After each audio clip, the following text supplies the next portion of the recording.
San Andreas Fault, the big one, that is overdue and that is locked and loaded. And when I tell you that they have detected a silent movement that nobody knew it was happening and that it released some stress where the fault slipped without people noticing, but it also shifted stress towards nearby parts of the San Andreas Fault, including the transition between the creeping and the locked sections. Sounds a little bit complicated. What would you say? Would you say like, oh, well, let me tell you what has actually happened, what they discovered. And that is highly, highly important.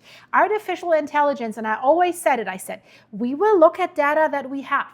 And with AI, we will find faster and we will detect smaller things that have been hidden to our eyes. So with AI, they have revealed something that is hidden inside the San Andreas Fault. So the fault was moving. So there was no major earthquake. That's the interesting thing. It was moving without a major earthquake. Now your first thought will be, oh, that is great. So it has released stress. Does that mean the big one's not coming? Ha ha. Guys, unfortunately, no. There was no violent shaking. Yes, most people at the surface would never have known anything happened. But instruments that are buried underground recorded tiny changes in the surrounding rock, and especially in Parkfield. And the San Andreas Fault is one of the most surveilled, looked at faults. So when artificial intelligence searched through years of measurements, it discovered dozens of short movements that had been hiding inside the background noise of the San Andreas Fault that is always there. And after these silent movements occurred, weak earthquakes increased deeper beneath the faults. So that means that silent movement did not simply release pressure and make the danger disappear. It basically changed where the stress was sitting. So, and now that we know that this exists, can we know better where the stress is and what it is doing? Let me explain this to you. So what they found, the silent movement appears to have transferred some of the stress towards nearby parts of the San Andreas Fault, including the dangerous transition where the freely moving section meets rock that is still locked. So does that mean California's big one is about to happen? No one can honestly say that. Everyone expects it. Everyone expects it. It can happen at any time. But scientists have now shown that the San Andreas is quietly, without us realizing, rearranging the stress between earthquakes, and that movement can wake up other parts of the fault system. So right now, everyone said, yeah, it's locked and loaded in the southern part near the Salton Sea, San Diego. So this is where we expect the fault to rupture first. Is that still the case? Can it completely surprise us because it's changing its internal stress? Where is it? So that discovery that they made was made near Parkfield in Central California. And Parkfield sits on a very unusual section of the San Andreas Fault. Basically, north of this area, much of the fault is creeping.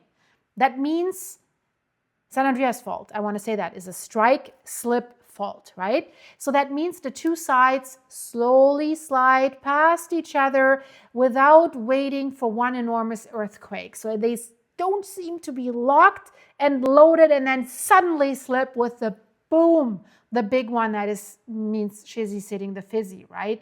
So south of Parkfield, that's a different story. South of Parkfield, the fault becomes increasingly locked. So the plates continue trying to slide past each other to move, but friction holds the fault together. So the surrounding rock bends because of that and stores elastic energy, almost like a spring being slowly tightened. Parkfield lies close to the boundary between these two behaviors. One side moves relatively freely, the other side can remain stuck and can accumulate the energy that is required for the big one, for a very damaging earthquake. So these newly detected movements, they have a name. They're called slow slip events. So that scientific phrase sounds complicated, but the idea that lies beneath it or behind it is actually very simple. So during a normal earthquake, we know parts of a fault basically suddenly breaks loose and slides within seconds and boof, right?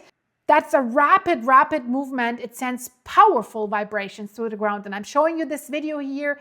Again, this happened during the 7.7, was it 7.8, Myanmar earthquake, first time caught on camera, how a strike slip fault moves. Look to the right of the picture, right of that gate. There's so much going on. Concrete is breaking, towers falling, trees falling. But look what the land does. This is what we're talking about here. This is what the San Andreas Fault can do. So slow slip, it's a different story. During a slow slip, the fault also moves, but it moves gradually, not like in the video, boof.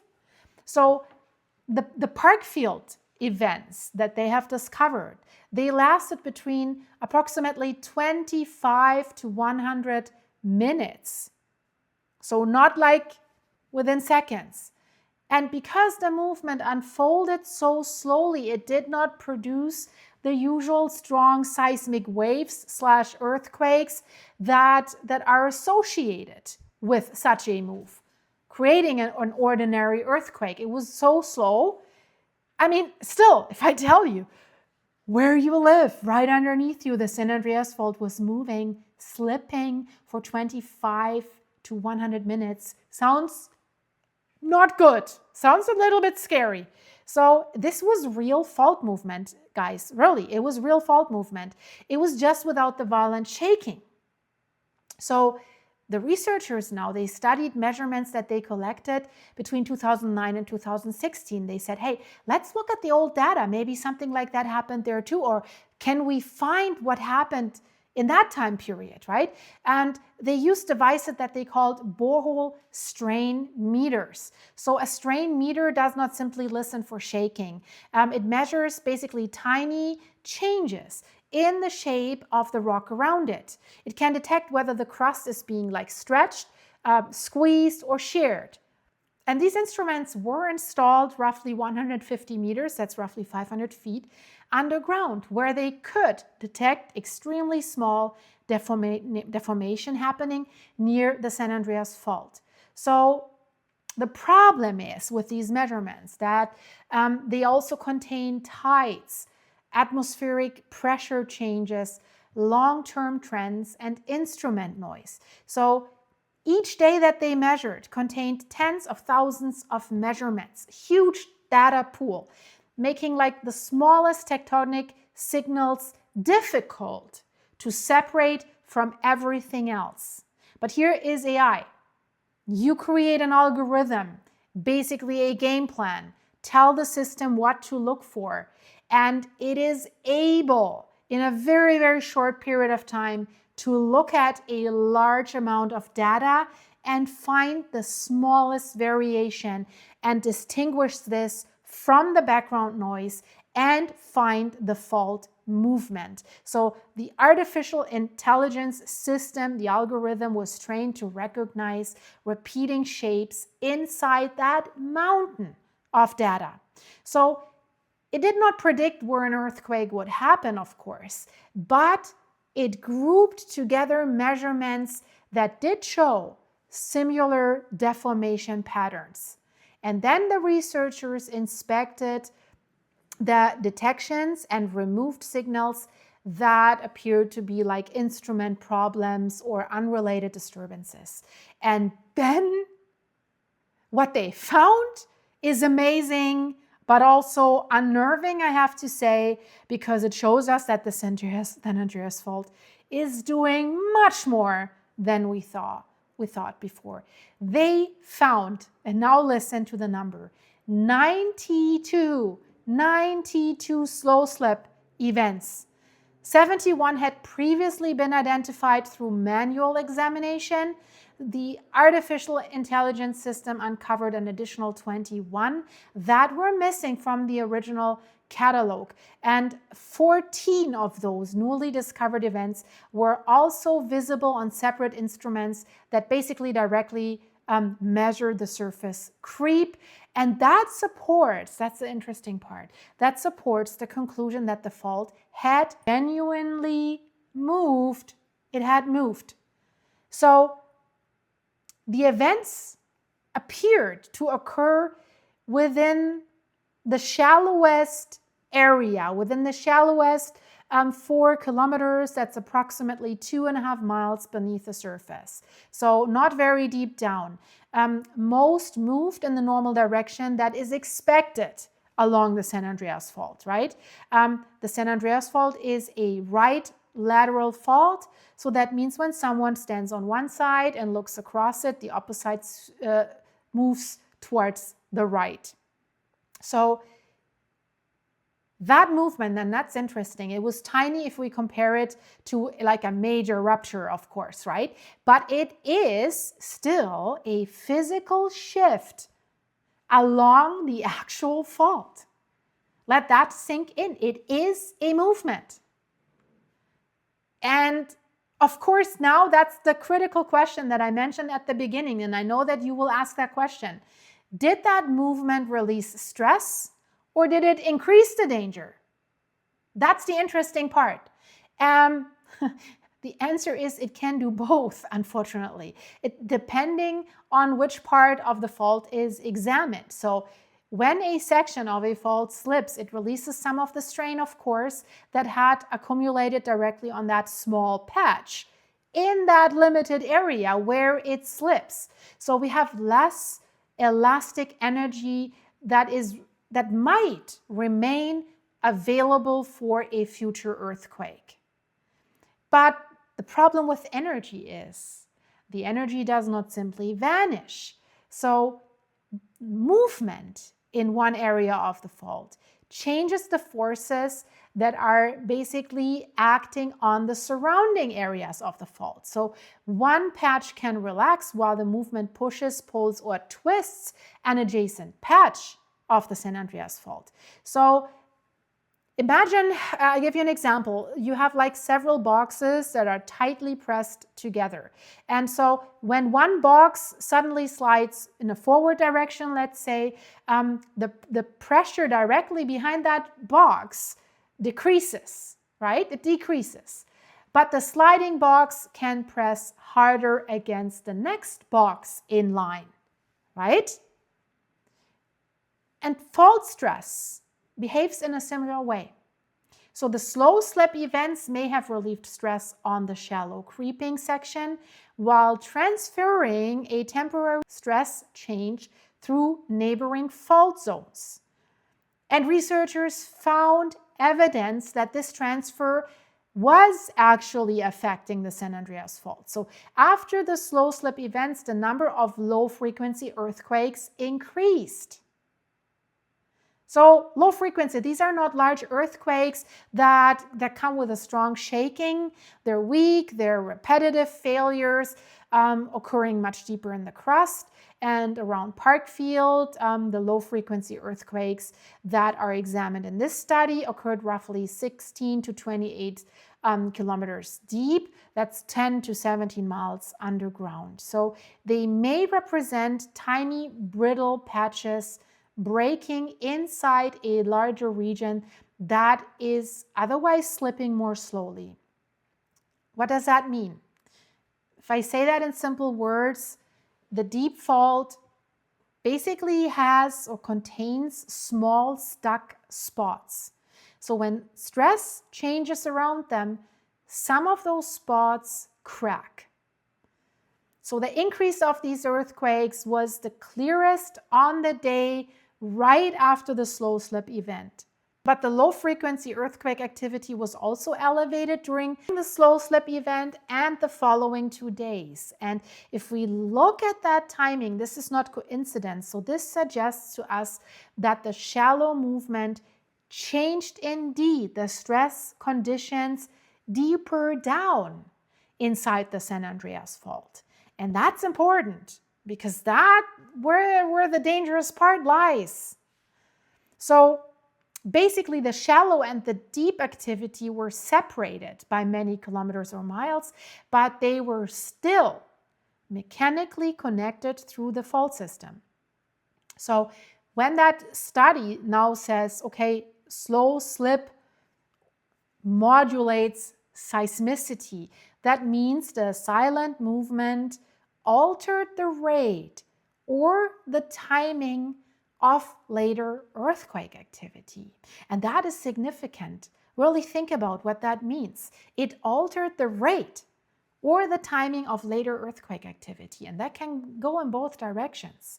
So when the study says slow slip potentially promotes seismic activity, we have no evidence that that means a large earthquake may become inevitable.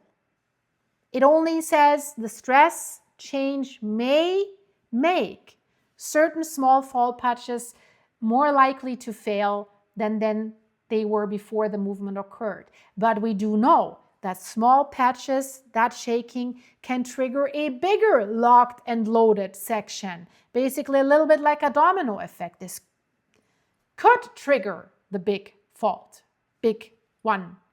Doesn't have to. That connection, by the way, was the strongest for low-frequency earthquakes. Researchers found no clear connection with tremor and only a possible weak relationship with ordinary earthquakes. So again, this was technical. What does that mean for California's feared big one? So the study, unfortunately, guys, I have to tell you, does not give us a percentage, a likelihood, when, how big. No.